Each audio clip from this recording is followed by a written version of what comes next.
அனைவருக்கும் மந்திர வணக்கம். இது பிளாக் மேஜிக் இன் தமிழ். உங்கள் வாழ்க்கை துணையிடம் இந்த மாற்றங்கள் உங்களுக்கு தென்பட்டால் உஷாராக இருக்க வேண்டும். உஷாராக இல்லாமல் இருந்துவிட்டால் இழப்பு ஏற்பட வாய்ப்புண்டு. எதை இழப்பீர்கள்? அன்பை இழப்பீர்கள். உங்கள் வாழ்க்கை துணையினுடைய அந்யோன்யத்தை இழப்பீர்கள்.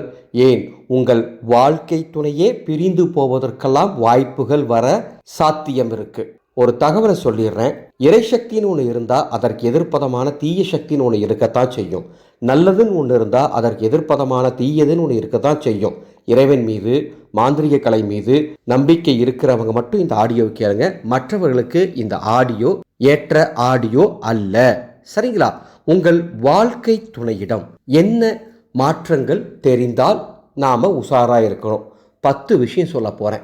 இந்த 10ல் ஏதாவது ஒன்று இருந்தால் கூட உடனே என்னன்னு பார்த்து சரி பண்ணிக்கணும். ஒரு நல்ல மாந்திரிகரை பார்த்து சரி பண்ணிக்கணும். முதல் விஷயம், உங்கள் வாழ்க்கை துணை இயல்பு நிலையில் இல்லாமல், நான் சொல்கிறது வாழ்க்கை துணைங்கிறது நீங்கள் ஆடியோ கேட்டுட்டு இருக்க நீங்கள் ஆணாக இருந்தால் உங்கள் மனைவி, நீங்கள் பெண்ணாக இருந்தால் உங்கள் கணவர். சரிங்களா?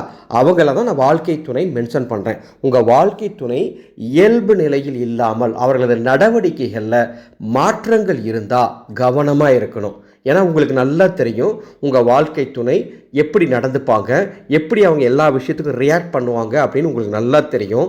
அந்த இயல்பு நிலை மாறும் பொழுது நீங்கள் கவனமாக இருக்கணும். இரண்டாவது, உங்கள் மீது அதிகமாக சந்தேகப்படுதல். சந்தேகமே படக்கூடாதுன்னு நான் சொல்லலை. சந்தேகங்கிறது இருக்கணும். அன்பு அதிகமாக இருக்கும் பொழுது சின்ன சின்ன சந்தேகங்கள் வர்றது சகஜம்தான். ஆனால் நின்னா சந்தேகம், நடந்தா சந்தேகம், பேசினா சந்தேகம், வெளியே வந்தா சந்தேகம், உட்கார்ந்தா சந்தேகம் அப்படின்னு எதற்கெடுத்தாலும் சந்தேகத்தால் உங்கள் குடும்பத்தோட நிம்மதி கெட்டு போதா? கவனமாக இருக்கணுங்க. மூணாவது, உங்கள் வாழ்க்கை துணை உணவு அருந்துவதில் மாற்றங்கள். அவர் எந்த நேரத்துக்கு சாப்பிடுவாங்க, எந்த அளவு சாப்பிடுவாங்க அப்படிங்கிறதுலாம் கண்டிப்பாக உங்களுக்கு தெரியும். அதில் ஏதாவது மாற்றங்கள் வருது அல்லது இயல்பை விட வீட்டில் சாப்பிட்றது குறையுது அப்படின்னா கவனமாக இருக்கணும். நாலாவது, குறை கூறுதல் அதிகரித்தல். பொதுவாக கணவன் மனைவிக்குள்ள ஒருத்தருக்கு ஒருத்தர் குறை நிறைகள் சொல்லிப்பாங்க. அதில் குறைகள் மட்டுமே ரொம்ப அதிகமாக, இயல்பை விட அதிகமாக உங்களை குறை சொல்கிறாங்க, எதுக்கு எடுத்தாலும் குறை சொல்கிறாங்க, விமர்சனம் பண்ணுறாங்க, கேலி பண்ணுறாங்க அப்படின்னா கவனமாக இருக்கணும். அஞ்சாவது, கணவன் மனைவி தாம்பத்தியத்துக்குள்ள, இல்லறத்துக்குள்ள ஒரு வெறுப்பு அல்லது தாம்பத்தியத்தில் சங்கடம் ஏற்படுத்தும் நிகழ்வுகள் இந்த மாதிரி ஏதாவது புதியதாக இருக்குது அப்படின்னா கவனமாக இருக்கணும். ஆறாவது, உங்கள் வாழ்க்கை துணையின் முகத்தில் இருக்கக்கூடிய அந்த தேஜஸ். இயல்பாக எந்த ஒரு மனிதனாக இருந்தாலும் அந்த மனிதனுக்கு முகத்துக்குன்னு ஒரு பொலிவு இருக்கும். அந்த பொலிவு இயல்பை விட குறைந்து முகப்பொலிவு இல்லாமல் இருக்காங்கன்னா கவனமாக இருங்க. ஏழாவது, உங்களுடன் பேசுவதை உங்கள் வாழ்க்கை துணை தவிர்க்க பார்க்குது.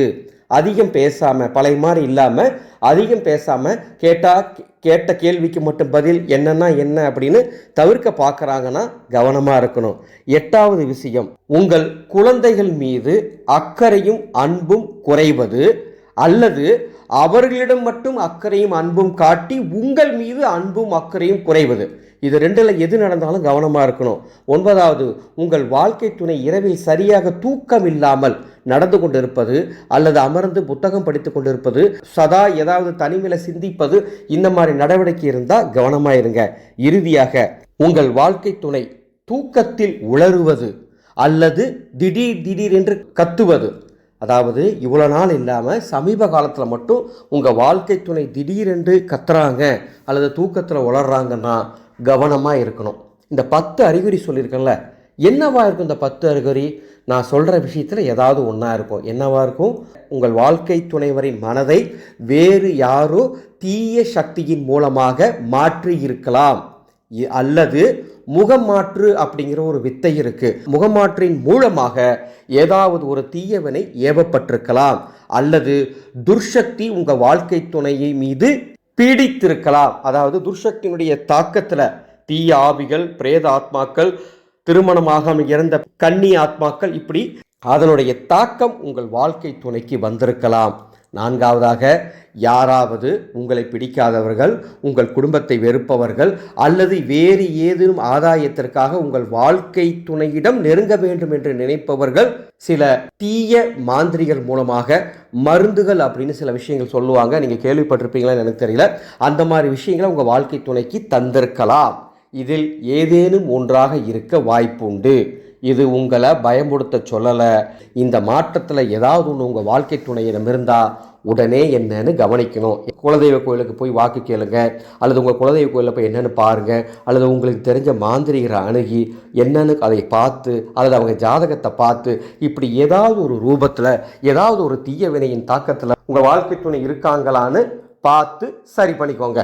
உங்களுக்கு விழிப்புணர்வு ஏற்படுத்தி நீங்கள் முன்னெச்சரிக்கையாக இருக்க வேண்டும் என்று சொல்வதற்கான ஆடியோ பதிவு உங்களை பயன்படுத்துவதற்கு அல்ல என்பதை தெரிவித்துக் கொள்கிறேன். இந்த சேனலை இது வரைக்கும் நீங்கள் சப்ஸ்கிரைப் பண்ணிக்கோங்க. மாந்திரீகம் ரொம்ப புனிதமான ஒரு கலை. ரொம்ப நிறைய நல்ல விஷயம் இருக்குது. இந்த மாந்திரிக கலையை முழுமையாக நீங்கள் கற்றுக்கிட்டா உங்கள் பிரச்சனையை நீங்களே சரி பண்ணிக்கலாம். இந்த மாந்திரிக கலை தற்பொழுது 21 நாள் பாடங்களாக வாட்ஸ்அப் மூலமாக கற்றுத்தரப்படுகின்றது. மேலும் வருகின்ற ஆடி அமாவாசை இறந்த ஆத்மாக்களுக்கு அதர்வன வேத முறைப்படி ஆத்ம சாந்தி பூஜை மயானக்கரையிலும், கன்னி தெய்வ பூஜை மயானக்கரையிலும் நடைபெற உள்ளது. உங்கள் குலத்தில் ஏதேனும் கன்னி தெய்வங்களுடைய சாபங்கள் இருந்தால் அந்த சாபத்தை மாற்றி கன்னி தெய்வத்தின் அருளை பெற்றுத்தரும் இந்த கன்னி பூஜை. விவரங்கள் தெரிந்து கொள்ள மேலே இருக்கும் என்னுடைய வாட்ஸ்அப் நம்பருக்கு தொடர்பு கொள்ளுங்கள். விவரங்கள் வழங்கப்படும். மீண்டும் அடுத்த ஒரு பதிவில் சந்திக்கின்றேன். மாக்காளியே நமக.